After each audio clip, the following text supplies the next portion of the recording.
Okay, as we have seen to be the case, most of the time, when we're in the Gospel of Matthew, because he's the only one that uses the phrase kingdom of heaven, a lot of these parables pertain to the kingdom of heaven. Hopefully you understand that by this point. So then, in order to understand what they're talking about, we have to understand what the kingdom of heaven is. Hopefully you've gotten to that point. Hopefully you understand now what the difference is, what it's talking about, and who Matthew is writing to. Okay, so you should be very clear in your mind now what the kingdom of heaven is, and so it deals with Jewish eschatology, right? Not church eschatology, Jewish eschatology. And so that is very important in our interpretation of this parable. So hopefully I'll be able to iron out some of that confusion. Now here's a good example of and I've gone kind of round and round with college students because people read commentators, okay? And I like what Pastor Dameron said yesterday. Ultimately, it's God's Spirit that's going to guide you. And the commentators can help. There's some study, especially Edersheim. I like his because of the historical content he adds to it, so it's good to read him. But ultimately, your interpretation has to be guided by God's Spirit. And if we get off here, and if we interpret the parable of the 10 virgins to be church-related, then it becomes very difficult, okay? But when you understand that it's not, and you understand what he's really talking about, then it becomes very clear. So I will attempt then to hopefully straighten those things out, and we'll interpret it based on the fact that it's a kingdom of heaven parable, and based on the context, which is actually in Matthew 24, so you might have to turn over a page there, but it's right. And then we're going to look at the context, and we're going to go through almost the whole chapter of Matthew 24, and we're going to talk about it and clear things up. Okay, so if it's anything like, sometimes I would read Matthew 24 and 25 and think to myself, well, okay, is it talking about the church? And you try to fit everything into the church situation. Or is it not? Is it talking about, sometimes I think to myself, okay, I got that. That's definitely church. This is what it's talking about. And then sometimes I think to myself, well, but that doesn't make any sense there. So if you're anything like me, sometimes the interpretation becomes confusing, and it's based off the fact that the context is wrong. And so on the onset, we go into the parable with the wrong kind of mindset. So like Trench, he obviously would interpret the parable of the 10 virgins to be church-related, right? Most of the notes that I had here at one time were that way. I had to go through early this morning and go through and say, no, okay, and kind of rethink through all of these things. So, the parable of the 10 virgins, let's get right into it then. With this, we have what is known as the Olivet Discourse. Okay, so now very important here, we're going to look at the contextual setting. This is going to be very theological in nature, okay? I'm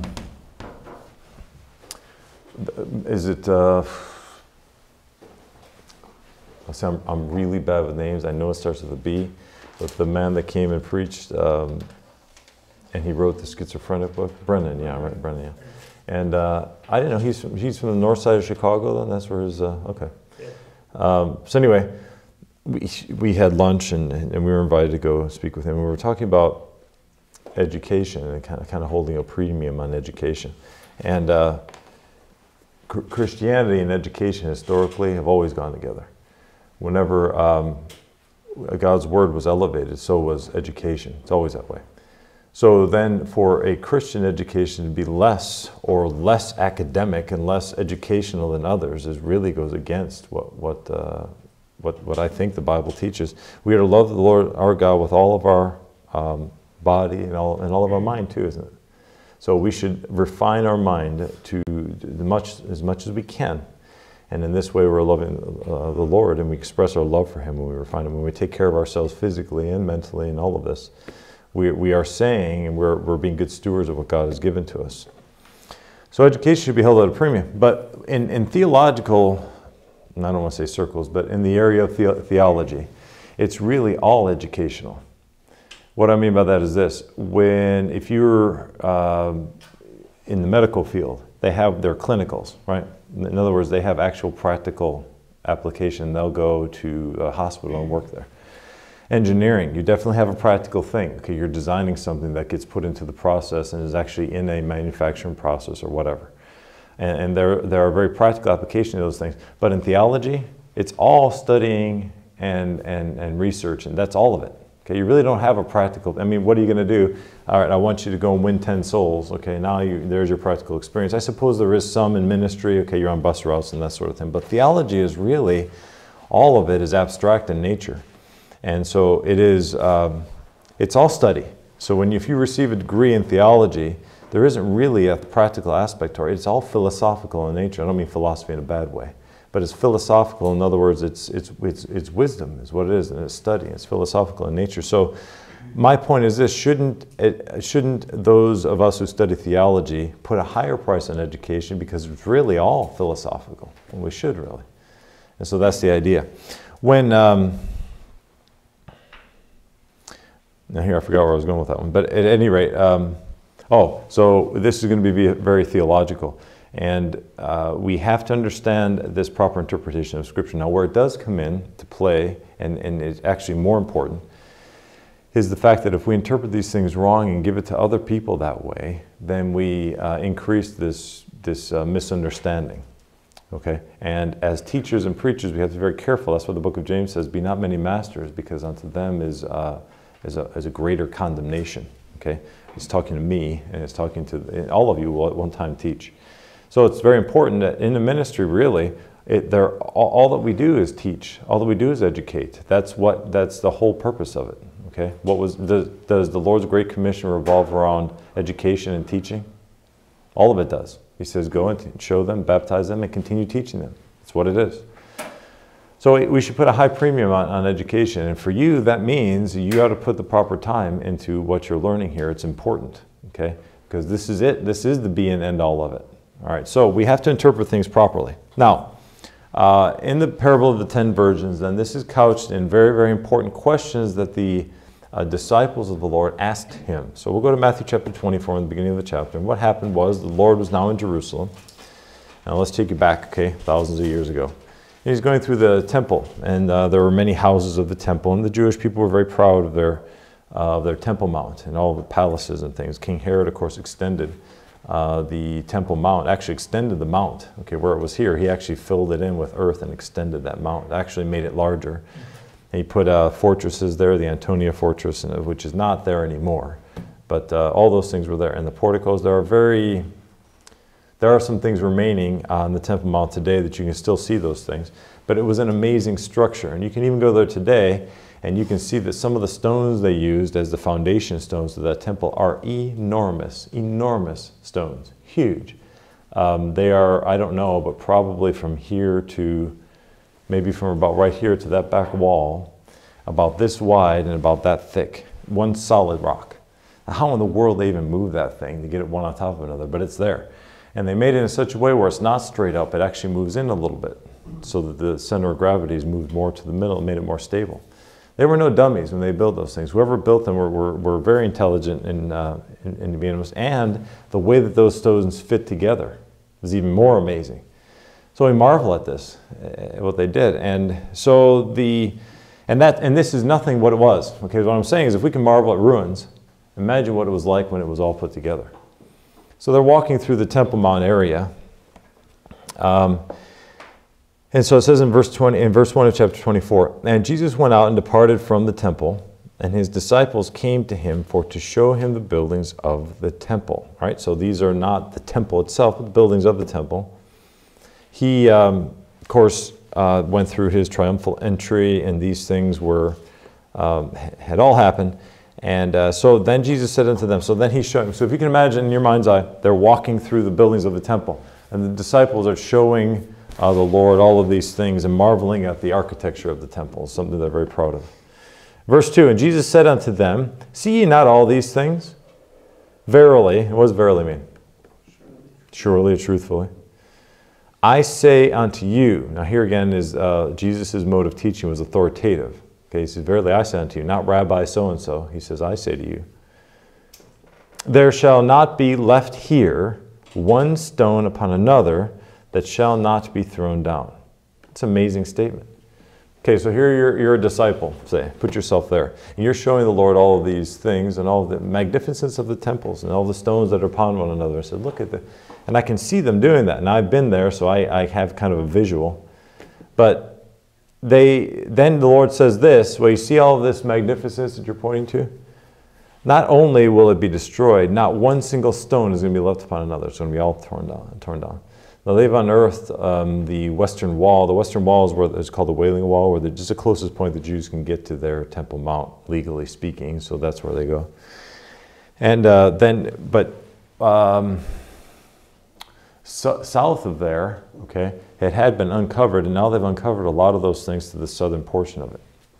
And in that part of it, they have stones there that they've unearthed, and they've left them there the way that they were, that you can tell was a cornerstone to the temple, because it was, you know, the capstones of those temples were very ornate, where all the drawings were. That was always the top, and there was also a rail on top there. So you know that was the very top one. And you know it was a corner one because it was 90 degrees. And there it was laying on the ground. And I can remember going by there and looking at that stone and thinking to myself, somehow, and you could tell, and it was right on the corner of the Temple Mount. So what they did literally was just shove it off the end of it. You can tell. And the thing just plummeted and it landed where it is. And there was a road there, and apparently there were markets and that sort of thing. If those things fell on somebody or not, I don't think they really cared. They were just throwing those things off. And the words that the Lord said here came to my mind when I saw that. And I thought, that's exactly what he said was going to happen. And it did. So apparently the way that after 70 AD, when the Romans came through and did those things, they apparently just threw dirt over the top of it after that time. And there it was sitting exactly. So I guess in my mind, some Roman soldier way back when put his hands on that stone and shoved it off the end of it. So what he says is that's exactly what happened. So the disciples are thinking, again, this is a contextual setting for the 10 virgins here. Let's not lose what we're talking about. But they're wondering what he's saying, and they asked a series of 3 questions of verse 3 that essentially initiates the entire context for us in this parable. And they say, and as he sat upon the Mount of Olives, now the Temple Mount is here, okay? Then there's a valley, and then there's a mountain here. This is the Valley of Jehoshaphat, I believe, is inside there. And this is here, the Dome of the Rock is here, which is actually it is not a mosque, it is a monument, actually. There is a mosque on the Temple Mount, but it's not that. And this is the Mount of Olives. Of course, and the Garden of Gethsemane is here, okay? And so you can look across the valley there and see the Temple Mount. On this, this is kind of a carved out with streets going along here. And this is actually a cemetery, a Jewish cemetery. And they have like sarcophagi. In other words, they're tombs made out of stone. They're not exactly like our tombstones. They're a little bit different. And instead of putting flowers, they put rocks on top of it. So you see a bunch of rocks. So a family might visit and put a rock there. I guess in their mind, a rock doesn't fade, you know, like a flower does. So our habit of putting flowers is kind of humorous to them. But at any rate, they put rocks there. And this is the Mount of Olives. So apparently, the Lord had gone out of the Temple Mount, probably walked, I'm sure it's not that steep. It's not like he walked off a cliff or anything, but he walked across this valley and is up on the Mount of Olives here. And they sat down. There were probably gardens and things there. They frequented those places. And they said, and it says there in verse 3, and he sat upon the Mount of Olives. The disciples came unto him privately, saying, tell us. So his words of the stone not left upon another rang in their ears, and they were wondering about it. And they said, tell us, when shall these things be? And what shall be the sign of thy coming and of the end of the world? 3 questions. When shall these things be? Okay, the things about the stone one upon another. And number 2, what shall be the sign of thy coming? And number 3, what shall be the sign of the end of the world? So they are asking things regarding Jewish eschatology. Now, is that clear there? It's Jewish eschatology. Jewish eschatology is very simple. It is, we're living now before the time the Lord comes and gives us our kingdom, and then there's a time after. That's pretty much it, okay?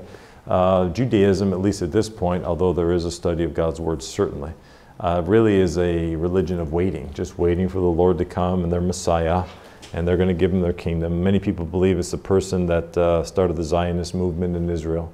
But at any rate, there are a lot of different ideas of who the Messiah is, but it's not Christ. So they asked him these things. And Jesus answered and said unto them, take heed that no man deceive you. So these words that he gives in chapter 24, and then, of course, he gives parables regarding what he's talking about in chapter 25, which is where the 10 virgins come in. Okay, so 3 questions. When shall these things be? What shall be the sign of thy coming? What shall be the sign of the end of the world? Okay, so what does that all comprise? Well, that comprises really an idea of eschatology, and it has to do with be careful, let me just push that off for later. Okay, so he's dealing with the Jewish people. He's dealing with their eschatology. When shall these things be? Well, this is the time where the one stone will be left upon another. And in chapter 24, beginning in verse 4 and going to verse 14, I believe he's dealing with this. He's answering these questions, and he answers the first one there. And he answers unto them, take heed that no man deceive you, for many shall come in my name. Now, in New Testament history, we studied the Jewish wars, okay? Josephus writes about this, okay, and he's predicting it here. For many shall come in my name, saying, I am Christ, and shall deceive many. So there were many supposed messiahs during that time that would vaunt themselves up over the Jewish people against the Romans. So at that time, a lot of Jewish people, and undoubtedly the rabbis and others, would say, this is the time for our Messiah to come, to fight against the Romans. And so there were people that would gather Jewish people together and would vaunt themselves up as a would-be Messiah. Follow what we're saying? These are, when it says Christ there, it means the anointed one of the Messiah. Take heed that no man deceive you, for many shall come in my name, saying, I am Christ, and shall deceive many. And ye shall hear of wars and rumors of wars. See that ye be not troubled, for all these things must come to pass, but the end is not yet. So he's saying that these things will come to pass, but it's not the end that they're looking for. Now the end is the end of the world system. And when they say the end there, they're talking about them setting up a different world order underneath Messiah and the end of the present world order. That's what they're talking about. For nations shall rise against nation, verse 7, and kingdom against kingdom, and there shall be famines and pestilences and earthquakes in diverse places, and all those things happen. And he says, all these are the beginning of sorrows. Then shall they deliver you up to be afflicted, and shall kill you, and ye shall be hated of all nations for my name's sake. And then shall many be offended and shall betray one another. And that happened. I mean, again, in New Testament history, we looked at all of this. Those things happened. There was a lot of betrayal. Jewish people siding with one leader against other Jews who sided with another leader. So there was dissension among their own. And shall hate one another. Many false prophets shall rise and shall deceive many. And because iniquity shall abound, the love of many shall wax cold. But he that shall endure unto the end, the same shall be saved. And this gospel of the kingdom shall be preached in all the world for a witness unto all nations, and then shall the end come. Okay, so verse 14 relates to us those things. So up to verse 13, and then verse is the what happened in the destruction of Jerusalem. And then after that, that is from 70 AD until actually the present time, the gospel of the kingdom. That's interesting, that phrase, gospel of the kingdom. So this helps us to understand that the gospel message is related to the kingdom promise. Okay, shall be preached in all the world for a witness unto all nations, and then shall the end come. Okay, so he's giving us a very clear timeline for eschatology. There's going to be the destruction of the temple. Then after that time, the gospel of the kingdom is going to be preached, and all that's going to happen first, and then the end is going to come. The end of what? The end of the present world system, the ushering in of the kingdom of Messiah. So then, that's the answer to their first question, essentially. Their second question was, what shall be the sign of thy coming? All right, so what coming are they talking about? We understand, okay, and let me just give that simple timeline again. I think I've given this before. Here's the Old Testament time. We have the New Testament, of course, Christ being the focal point, the cross, being the focal point there. 7 years of tribulation, 1,000 millennium, and then the eternal state is here. The coming of Christ and the day of the Lord is really talking about this entire time. Now here, okay, we're going to meet him together in the air. This is the rapture. Okay, that happens here. Then there's going to be 7 years tribulation, and then here then, I don't want to put that, I'll put the rapture there. And then here it comes actually the earth. So here I put it like that because he doesn't touch onto the earth. We meet him up in the clouds, but here he does. And so this is going to be the second coming. And then ushers in. So this then is the dividing line. Jewish eschatology really is two things: the time before the coming of the Messiah and the time after. It's really simple. All right, so this second coming is here, and then this is the end of the world system and the beginning of the reign of Messiah. So when it says there in verse 15, when ye therefore shall see, so he begins then to talk about his coming. And when you therefore shall see the abomination of desolation spoken by Daniel the prophet. Okay, that's going to be in the Great Tribulation. It says, stand in the holy place. All right, so that's during this time. So the Lord here is saying that sometime here, of course, there was a destruction of the temple. That's the temple burning. I probably didn't have to say that because it's obvious what that is, but that's the temple burning. So you have the destruction of the temple there. Up from there to here are the preaching of the gospel of the kingdom, verse 14. Then, here then marks where what we know about a timeline begins. This is the undetermined period from here to here. I mean, so when the Lord talks about no man knows the time, the day, nor the hour when the Son of Man cometh, he's talking about this. We do know the days and the hours after this time. We know it's going to be 7 years and then 1,000 years and so forth. But up until this time, we do not know. So this is an undetermined amount of time. This is why in the book of Daniel, between the 69th and 70th week, there's a chunk of time there. But as far as the prophet Daniel was concerned, it was to be consecutive. So when the Lord left here, he was supposed to have had the Jewish people believed, he would have established his kingdom. Everything would have been done here, but he didn't. So we're living in that postponement period, or they did. All right, so then there's the 7 years of tribulation. And all this pertains to this here, and it's important that we get this contextual setting.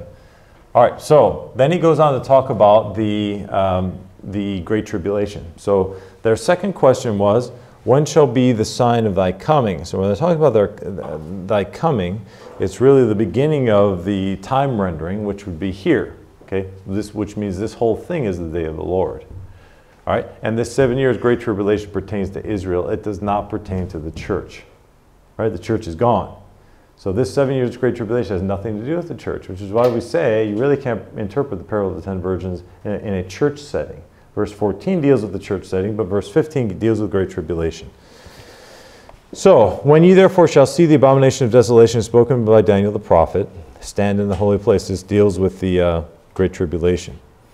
Then let them which be in Judea flee into the mountains. Let him which is on the housetop not come down to take anything out of his house. Neither let him which is in the field return back to take his clothes. And woe unto them that are with child, and to them give suck in those days. But pray ye that your flight be not in the winter, neither on the Sabbath day, for then shall be great tribulation, there it is right there, such as was not since the beginning of the world to this time, nor ever shall be. And except those days should be shortened, there should no flesh be saved, but for the elect's sakes those days shall be shortened. All right, then if any man shall say unto you, Lo, here is Christ, or there, believe it not. For there shall rise false Christs and false prophets, and shall show great signs and wonders, insomuch that if it were possible, they should deceive the very elect. Now, you might read some commentators that would interpret this to be the church age. Behold, but the questions that the disciples asked have nothing to do with the church. Behold, I have told you before, wherefore if they shall say unto you, Behold, he is in the desert, go not forth. Behold, he is in secret chambers, believe it not. Okay. Then, up to verse 26, that answers their second question. The second question is, when shall be the sign of thy coming, and then of the end of the world. All right, so the end of the world then has to do with the end of the present world system, which is this one here, and the ushering in of the new age underneath Christ. I don't mean that in a new age, neo sort of way, but the 1,000 years. So this is second coming. And so you can see that in verse 27, he talks about that. Up until the end of the chapter. For as the lightning cometh out of the east, and shineth even unto the west, so shall also the coming of the Son of Man be. For wheresoever the carcass is, there will the eagles be gathered together. Immediately after the tribulation of those, this is the battle of Armageddon. Shall the sun be darkened, and the moon shall not give her light, and the stars shall fall from heaven, and the powers of the heavens shall be shaken. He's answering their third question here. And then shall appear the sign of the Son of Man in heaven, and then shall all the tribes of the earth mourn, and they shall see the Son of Man coming in the clouds of heavens with power and great glory. And they shall send his angels with a great sound of a trumpet, and they shall gather together his elect, from the four winds, from one end of heaven to the other. So this is worldwide, isn't it? Verse 31 tells us that it is worldwide. Now I'll learn a parable of the fig tree. Okay, so then he gives a parable of a fig tree. When his branch is yet tender and putteth forth leaves, you know that summer is nigh. So likewise ye, when ye shall see all these things, know that it is near, even at the doors. Verily I say unto you, the generation shall not pass till these things be fulfilled. Heaven and earth shall pass away, but my word shall not pass away. So the parable of the fig tree deals with having knowledge of the end times and looking for those signs. Right? So he says that no man knows the day or the hour, but then he deals with signs. So why does he say that? Because no man knows the day or the hour, but once this happens, there are signs which tell us those things. And so the abomination of desolation is right there. All right, so we understand, and I think it's most important to keep in your mind, that the Lord is answering these questions. Beginning in verse 36, but of that day and the hour knoweth no man, no, not the angels of heaven, but my Father only. All right, so what day or hour? When the coming here will be. No one knows that one. Even though Harold Camping thought he did. Obviously he didn't. And many Jehovah's Witnesses many times over. And so he talks about the days of Noah, and it's going to be like those. And just like Noah didn't, people during Noah's day lived as if there were no judgment coming. The Jewish people then will live as if there was no great tribulation, but there is. And of course, Daniel, their prophet, spoke of those things. All right, so as in the days of Noah, verse 39, and knew not until the flood came and took them away, so shall also the coming of the Son of Man be. Then, okay, now, verse 40. Then shall two be in the field, the one shall be taken, and the other left. The two women shall be grinding in the mill, the one shall be taken, the other left. Watch therefore, for you know not what hour your Lord doth come. But know this, that if the goodman of the house had known in what watch the thief would come, he would have watched and would not have suffered his house to be broken up. This parable of the fig tree, when you see these things coming, you have to be vigilant, right? You have to understand those things. Therefore be ye also ready, okay, and so forth, and all the way till the end of the chapter he talks about that. Now, verse 41 to 43, let me give you an understanding where interpretation is important here. If we take this to be a church setting, then the people that are taken are the beneficiaries, right? Because you'll be taken in the rapture. If, on the other hand, we're talking about Jewish eschatology, and if we're talking about the time of the Great Tribulation, then the people that are taken are the ones that are cursed. See the difference? Remember we said that everybody entering into the tribulation is going to be saved people. That is very clear in the 2 Thessalonians, where Paul talks about these things. So, what is this 7-year period? It's a period of time where the Lord is purging the earth of all the unsaved. That's what's happening. Everybody entering into the tribulation there will be saved people. Okay, remember it says that there he's going to gather his elect. Okay, this is what we're talking about. So I think it's pretty clear, if you read that and understand, this is what we're talking about. So there's a purging of the earth of the unsaved, and only saved people are going to enter into the millennium. So therefore, during this time of tribulation, if there are two people in the field, one person is taken, the other is left. The person that is left is going to be left there to enter into the tribulation. Therefore, that person is a saved person. The people that are taken are the people that are taken in judgment. The days of Noah would also teach us that, right? The people that were there were taken in judgment. So you see, your interpretation of this passage is going to dictate these things. If it's church related, then the people are taken are the blessed people. If it's related to the Great Tribulation, then the people that are taken are the cursed people. Totally the opposite. All right, now how do we determine which one it is? Because the disciples asked him those questions, and he's dealing with Jewish eschatology. These were Jewish men asking him these things. All right, so, and then we have a parable of the fig tree. All right, then we finally get, so that's all the contextual setting. See, we study these things, everything that was leading up to that. These three questions led up to the Lord talking about this time, and then it led up also to chapter 25 of the other parable. So that parable is to help his disciples to understand what he's talking about. All right, so verse 1. Then shall the kingdom of heaven be likened unto 10 virgins, which took their lamps and went forth to meet the bridegroom. All right. The bridegroom is the husband, right? He's the groom. All right. And 5 of them were wise, and the 5 were foolish. And they that were foolish took their lamps and took no oil with them, but the wise took oil in their vessels with their lamps. While the bridegroom tarried, they all slumbered and slept. And at midnight there was a cry made, Behold, the bridegroom cometh. Go ye out to meet him. Then all those virgins arose and trimmed their lamps. And the foolish said unto the wise, Give us of your oil, for our lamps are gone out. But the wise answered, saying, Not so, lest there be not enough for us and you, but go ye rather to them that sell, and buy for yourselves. And while they went to buy, the bridegroom came, and they that were ready went in with him to the marriage, and the door was shut. Think of the ark door being shut, same kind of situation, at least in regards to judgment. Afterward came also the other virgins, saying, Lord, Lord, open unto us. But he answered and said, Verily I say unto you, I know you not. Watch therefore, for you know neither the day nor the hour wherein the Son of Man cometh. Verse 14, For the kingdom of heaven is as a man traveling into a far country. And he goes on then and gives kind of another parable there. So verses 1 through 13 is the parable of the 10 virgins. We interpret this passage then to be included in the Lord's answering of the question of the disciples regarding his coming. All right, and it's Jewish eschatology. So,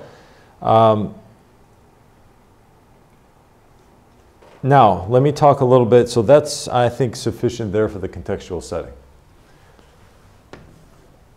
Now, let's look at the historical setting. This is where, historically, it is important for us to understand a Jewish wedding. Okay? So, and I'm going to relate that to eschatology here. Okay, this is the way it went. And it's going to be pretty easy for us to understand because it's not too different than how we do it, although different cultures certainly do it different ways. But you have an espousal period, okay? So this is the engagement, we call it an engagement period, and they are espoused, right? We call it the spouse. Now we tend to use the word spouse to mean people that are already married, but really it comes from the espousal period. So you get engaged, right? What's the official sign of the engagement? What's the giving of that ring, of the engagement ring? At that point then, what's the purpose of the ring? The bride to be married wears the ring, and what is that a sign of?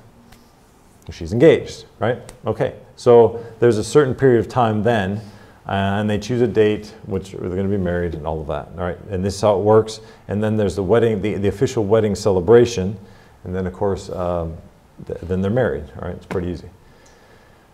With a Jewish wedding, it was a little more pronounced, you could say, and this is where the 10 virgins come in.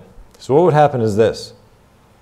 There would be, and this went through the parents and all of that, and so the groom who desired to marry somebody would go to their parents and they would come up with arrangements. There was more of like a dowry and that sort of thing. So they came up with an arrangement and said, well, okay, this is how much you're going to give us and that kind of thing. It was all kind of arranged. At that point then, she was espoused to him, and that they were considered really married, practically speaking, at that time. So much so that if there was a reason to break up the engagement by fornication or that sort of thing, or infidelity, they had to actually get divorced at that point in the Jewish mindset. So they were, that espousal period isn't like it is now. Now what happens, she just takes off her ring and throws it at him or whatever, okay? And it's really that simple. But back then it was a far more serious thing. So then what happened was the man would go and talk to the family, arrangements were made and that sort of thing. She is now a spouse. What does he do? He goes back to either his father's house or goes to build his own house. And during the time of this espousal period, he's preparing a place for them to live in. Building a house, or he's building onto his father's house, or he's preparing a room in his dad's house, or whatever it is. The arrangement of where they're going to be, he's taking care of that. All right? What is she doing? She's making doilies, and she's making things here, and she's preparing this and the other thing, and she's preparing herself to be a mother and a wife. Okay. By the way, that's a very serious thing. It is what honors ladies. So this is what she's doing. She's preparing all of those things, and she's preparing her garments and all the rest of that. Sometimes it was not known exactly when he was going to come. He didn't know, maybe. I mean, I don't know. It's whenever. It's not like you can just give her. You can call. You can send a text. It wasn't that way. Okay. You didn't. You had. So he would get everything ready, and when he was ready, of course, he would come, and then there was an official procession, and then he would have people that would come with him, and they would go over to the house of the bride, and there's the official presentation, and there would be an announcement sometimes that the groom's coming. Okay. She would also have some ladies in waiting, and I guess this would be like the bridesmaids. Okay, it's much more figurative now, but it was a little more concrete back then. And they would be here, and they would take part in that procession. So he would come, and the whole idea was he would take her from her house and take her over to the house that he prepared for her. They probably lived in the same village, I would say, because if they lived in a different country, that would be a long walk. All right, so they just walked over there, and if it wasn't that way, arrangements could be made. So that was the idea. So when he was talking about these, now what happened was in this procession from here, she had some people, he had some people. There were also some virgins many times that would have lamps, and sometimes those lamps would be on a pole, and they would kind of light, their job would be to light the procession, to give light to the procession and that sort of thing, and make it look official, I guess. So their part was that. So they took a part in that. So the idea is this. We have then the groom going to get his bride, and taking his bride back with him. Got that? Simple visual display. So this is what we're talking about here. I'm not going to belabor identifying who the bride of Christ is, but it's the church. Okay. So that we're talking about this time of the rapture. So literally, not literally speaking, but very much so, this parable helps us to understand the time period of eschatology. So he would come and he would take his. So what is this act of him coming and getting his bride and taking her to his house? What is that? This is the rapture. This is what it's talking about. After that time, you have these other people. Now, what are the other people? Well, they're going to stay. Okay, they don't live with them. So it's really focusing on these other people. It's focusing on the other people and those events and things that happen after that. Now, they would come back here, by the way, and there was a 7-day wedding feast. And they would have, like the wedding feast at Cana, okay? They would have it, I think it was 7 days. Is this number 7 important? Yes, it is important. All that fits into all of this. So, understanding all of that, but this parable, the Lord in His wisdom is focusing on these 10 virgins. All right, they are not the groom, they are not the bride, right? They're neither, but they're included in that procession, and their job was to make sure that they had those lamps ready, and this idea of vigilance, right, and to take a part in that. But they were not involved in that wedding. They were not part of the wedding. They were not the bride and they were not the groom. So, after the wedding ceremony, then these virgins then took a part in that ceremony and they were there, but they were not actually involved in that wedding. In Revelation 19, let's go there.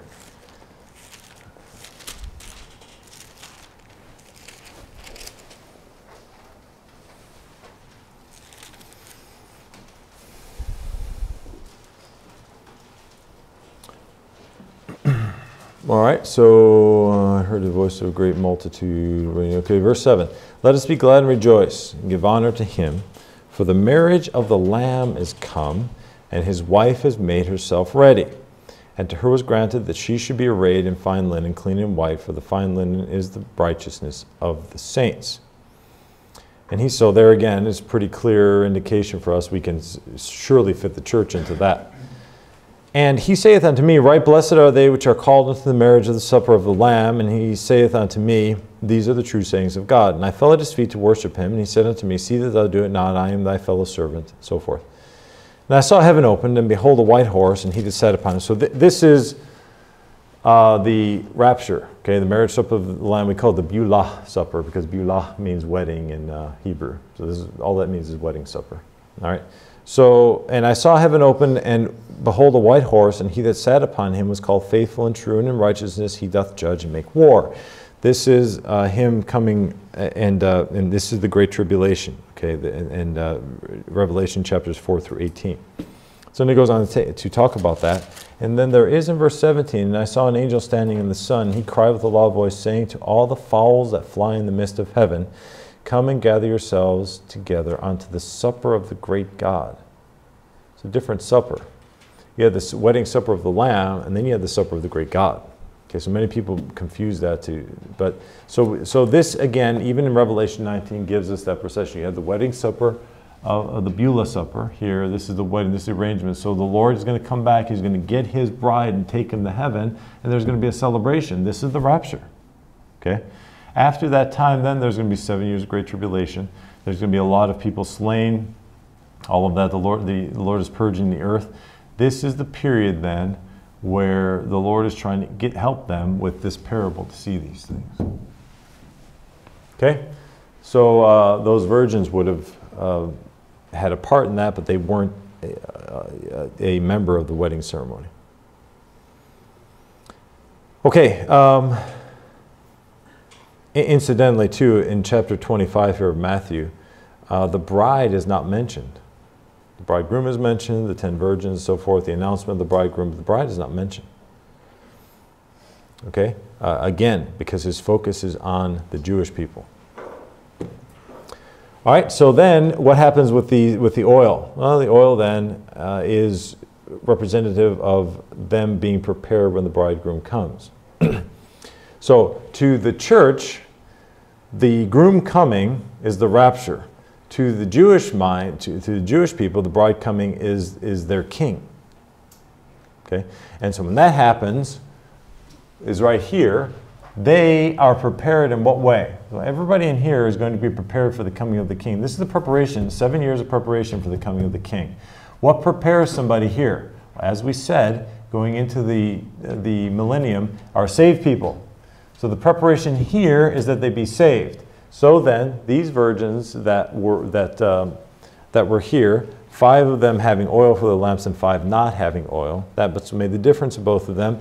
They were there. They slept. They didn't, which I think has the meaning that they didn't know when it was going to happen. Okay.